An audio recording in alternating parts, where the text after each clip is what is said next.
Hello, my name is Joe Brockington. I'm the Associate Provost for International Programs at Kalamazoo College. I came to the college in 1979 to teach a little German. Since 1992, I've been in the international office, first as Associate Director, and then beginning in 1996, I was acting and then interim director. In 2000 was named Associate Provost for International Programs. So that's about a way long time, 23 years. One of the most challenging things that came on me was just mastering the wall of information that's out there and has to be relatively at one's fingertips in order to do a good job as an education abroad person. There was study abroad good practices, new application procedures that we devised, new orientation, health and safety issues. I went home every night with a headache during that first 2 years from trying to learn all that stuff. In addition, because I went from faculty to administrator, I had to deal with administrator time, which says you will decide this in 10 seconds or 10 minutes, what I, as a faculty member, was used to taking 10 days or 10 months to think about. And then just to think about it, I didn't really have to decide anything. There was also the enormous thing, especially after I became the head of the department in '96, of dealing with budgets. Dealing with Excels and enrollment projections and budget projections and trying to figure out statistics, who's going where for how long. My late father was a corporate treasurer and studied accounting in college, and he would say to me when I was in college, "Boy, you better take accounting." And I said, "No, Dad, literature's fine with me." Well, he's laughing at me from his grave, I'm sure, because all I do is budgets. And another enormous challenge, which is related to that huge wall of information, is the fact that international education, education abroad, study abroad, is not a field that is easily learned. It's not something that's easily taught, but can be learned. One's graduate degree is really a measure of how long one can sit still.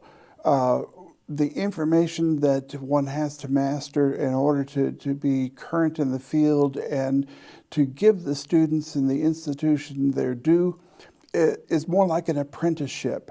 It takes several years of just dogged work in all of the areas to begin to feel that one is getting close to understanding how all this fits together.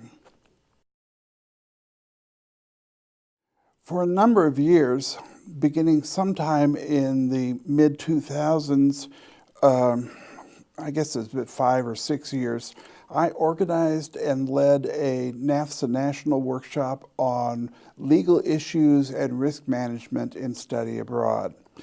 At that time, very few people were looking at legal issues and looking at risk management from a legal perspective. Now, my training is not as a lawyer. I'm a German literature teacher, but I've always wanted to be a lawyer. So, I came at this really from a practitioner standpoint. What do I, as a study abroad director, need to know about the legal issues, and what basics of risk management do I need to know? And then that's become sort of a hobby. I like nothing more than curling up with the law of higher education in 2 volumes, I might add, by Kaplan and Lee, every evening to kind of give one a firm worldview. The fields, I guess, coming slowly to acknowledging legal issues, to acknowledging liability, to acknowledging risk management, I think comes from a sense that through the 90s and into the 2000s, next to parenting, study abroad was the world's greatest amateur sport. Who do you get to look over the study abroad office part-time? Well, you get the spouse of one of your teachers that you don't want to go away. documents by the good practices for health and safety, the forum standards, insurance publications on insurance issues, legal and risk management have really given the field clear targets as we work towards mastering this area. And now, of course, there's lots of workshops and webinars out there on legal issues, on risk management. Here's an anecdote. Several years ago, I was reading through an insurance policy, I believe, which are really good reading. And I became aware that our practices in study abroad were up to industry standard. That is, they met the forum standards, they met the good practices. But when it came to non-study abroad student international travel, we were hopelessly behind. Moreover, if I looked at our practices regarding evacuation, we've not left anyone behind. But we're doing evacuations out of our office. In addition to doing everything else, there's no professional management. So I decided to change that. Went to the provost, went to the president's staff, went to the faculty, developed a policy for student international travel during the summer particularly, which requires them to register their travel, tell us their contact information, gives us a waiver and release, and also gives us a copy of their medical insurance. All the things that now have become industry standard. And when it comes to evacuations, health, medical, political, and natural disaster, the tsunamis and earthquakes of 2011 taught me that we need to have professionals in charge of the evacuation efforts of our students. And I was able, with our insurance broker, to negotiate with our current insurance carriers a addition for a modest fee of coverage for every man, woman, and child at the college that deals with natural disaster, political uproar, and medical evacuation. The professionals will organize it. We're still going to have to pay for it. But being able to say, I've got students here, they need to leave, somebody else do it, please. The chief message is that this is not a 9-to-5 safe job where you put your briefcase in the bushes outside the building as you leave to pick it up in the morning as you come in. Our ability in the international office at Kalamazoo College depends on our ability to sleep, depends on the decision-making power of 20-year-olds.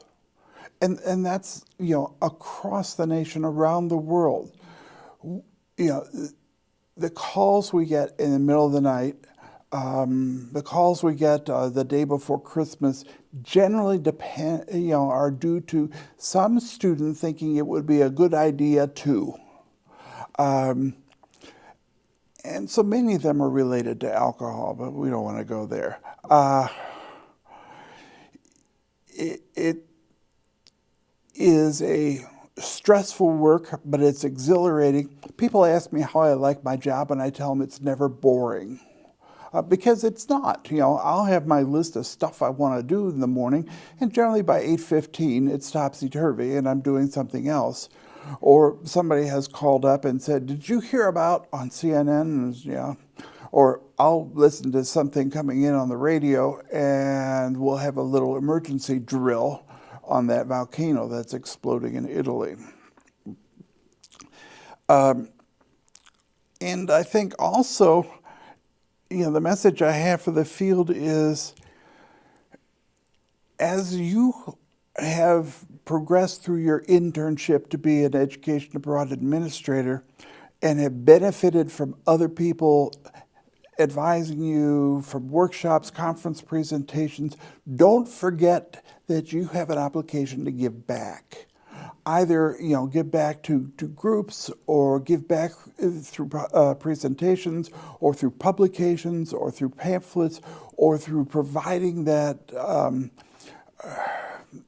interview with someone who's what's an informational interview, chatting with people who are interested in this field. There is just, I feel it's really important to contribute to the general knowledge base of the field. Well, if by hindsight you refer to looking back at my role as the head of the international office, or my work in the international office, not necessarily to my personal life, and that will take much longer than this. Yeah. If our common goal is the development of an international perspective among students, faculty, and staff at the institution, then I think we need to look beyond just the movement and exchange of bodies, towards that international perspective development. I think it does take the willing collaboration of the individual if you're going to send them out and bring them in, because, as my friend Jim the vet says, you can lead a horse to water, but you can't make it snorkel. We can send thousands of students overseas and they will float in the expat culture and drink at the Irish bar and come back and wonder what all the fuss was about. But we need to find ways to engage them in the experience if that's what we're going to rely on. I think that as important as this international exchange of bodies is infusing the on-campus program, infusing the curriculum, the research and service modes of the institution with international, intercultural perspectives, as Jane Knight has proposed. So that, in addition to sending students out and bringing students back, or maybe not in addition, concomitant with sending the students out and bringing them back, you're sending them prepared for something, you're bringing them back into an environment that validates their experience and then pushes them to go farther. I should note that I'm rather a Trojan horse here, because when I was made interim acting director of the Center for International Programs at Kalamazoo College, I knew I did not want to be just a study abroad director. I wanted it all. I wanted comprehensive internationalization. I wanted to know about international students and scholars. I wanted to know about nurturing partnerships with other universities, these strategic international relationships. I wanted to know about experiential learning in general. And that's been wonderful and great fun. And certainly, education abroad, study abroad is at the heart of our work, and probably 80% of what we do. But it is supported and informed, as well as informing and supporting the other international work we do. And I do have a regret, a professional regret. Once upon a time, early on in the international office work, we used to interview students about study abroad. Are they suitable? Well, my colleague and I interviewed this one student who was a little hesitant about the study abroad experience that she was applying to. And in the end, we said, no, not now. That was wrong. That was just an absolutely wrong decision. She went a year later and blossomed. We should have let her go, hesitancy, uncertainty, and all. That brings me to the fact that we really need to understand what our goals are with an interview, what our goals are with an application. What do we want to know? What do we have to know? And how much wiggle room are we giving ourselves? If there's room in the program and the student is mildly interested, and I'd love to have completely interested, but mildly interested, what do we lose about, in sending the student? We know that it will take some students 10 or 20 years to return from their experience overseas. And then in hindsight, in the recollection and the reflection, they will understand what it is that we were trying to do with them. I'm not sure I'm a good one to ask. In 1989, I went as a teacher still in literature and European studies. I went to a European studies conference that said, nah, the Berlin Wall won't come down for decades if it comes down at all. Well, so you know about my ability to forecast the future. I do have 5 things because, you always have 5. Well, actually, you always have 3. Firstly, I see no let up towards increasingly shorter term programs and in increasing numbers of students in shorter programs. Faculty like them because they get to go somewhere. Students like them because they don't interfere too much with their life, either their curricular life at the college or their work or other things. When I came into the field in the early 90s, there was a general bias towards shorter-term programs, especially among language faculty, and I am a card-carrying German teacher, because longer was better and longest was best. Well, it doesn't necessarily work that way. Discovery learning might have been the case when Odysseus did a study tour and then went off with a few of his friends to explore the area. But students who are on a focused short-term program, maybe as an introduction, maybe as the first time abroad for a first-gen student or a student of color, that's fine, because what's going to happen is their appetite will be whetted, and I guarantee within 5 years they'll be back doing something else. Short-term programs are especially apropos, I think, if the students leave and then re-enter a college that is internationalizing itself, where their international experiences will be supported, will they be framed before they go, and then they will receive assistance, preferably assistance by those who've been there, seen that, done that, in reflecting on what has happened while they were gone. Secondly, I think there's going to be continued tension around health and safety issues. Some of this is occasioned by the want for political grandstanding by legislators, as though they can legislate safety of an experience or legislate safety in a foreign sovereign country. At Kalamazoo College, and I'm sad to say, about a decade ago, we had a student who went to Kenya, had a wonderful time. She blossomed, she integrated, she spoke Kiswahili like a native, and came back and was very excited about her experience and did our spring quarter. And during the summer at that time, students working on their senior projects, and she was killed on a road 15 miles from campus. What's more dangerous, time in Kenya or the highways around the college? Well, I can tell you what the National Highway Traffic Association says. The concern over health, safety, security is just another way where Americans can express their fear about everything they don't know, peoples, cultures, countries, and their fear about events that are out of their control. Thirdly, I think, related to what goes, what I said with number 2, we're going to see an increase in attempts by U.S. Congress to legislate the extraterritoriality of laws and regulations that apply right now within the U.S.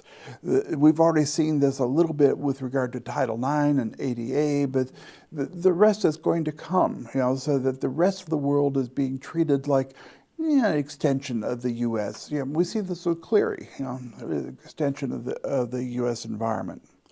Fourthly, I think there's going to be growing demand by students for internships and research opportunities outside of study abroad programs. Maybe this is in addition to study abroad, maybe this is in place of study abroad. Most of these are going to be during the summer or if you're fortunate enough to have a research credit, it can happen during the academic year. The best placements are going to come from individual professors' own international connections. I know so-and-so who works in a lab. I know so-and-so who does this, And the way to solidify these for student use is send the professor to work out with the colleague overseas what's going to happen, and allow then twofold exchange, so that your own U.S. student goes over and does an internship, and as a quid pro quo, the college is willing to receive an international student to do the same thing. Yes, I know there's visa issues. We'll deal with those. Lastly, I believe as we look to the future, and as we've seen, there's already a proliferation of college and university programs that offer masters or doctors in international programs management and all kinds of things about that. But I hearken back to what I said at the beginning. You can have a master's in international programs management and not be able to manage an international program until you go through that apprenticeship. The academic program is going to teach you some basics, but it's the experience. Well, it's the experience of being awakened at 3 in the morning, being told that your student has been injured by a train, or that most of your students have survived the tsunami and we're still looking for a few. That is going to put what you learn in the classroom in context. And here again, I'm going to reiterate, as an apprenticeship, International Programs Administration, it is incumbent on all of us to be engaged in supporting the learning activities of the generations behind us. Writing, speaking at conferences, producing things that go on the web, writing pamphlets. A colleague and I, a couple of years ago, had an experience while doing a review, and we decided there's nothing out there that supports this. Let's write a little pamphlet, and we did. And now at least we feel better for having pointed folks down the path for how to survive a review. So international education, and I have to say my study abroad experience started at age 16, attracts those of us who have sort of a missionary fervor about this. We had such a wonderful experience getting to know new people, a new culture, a new way of thinking, that we want to share it with everybody. Sometimes we want to share it whether they want it or not. But we hope that with our eagerness and our interest, that we can catch students with our enthusiasm and point them in the same directions that we have taken. Thanks.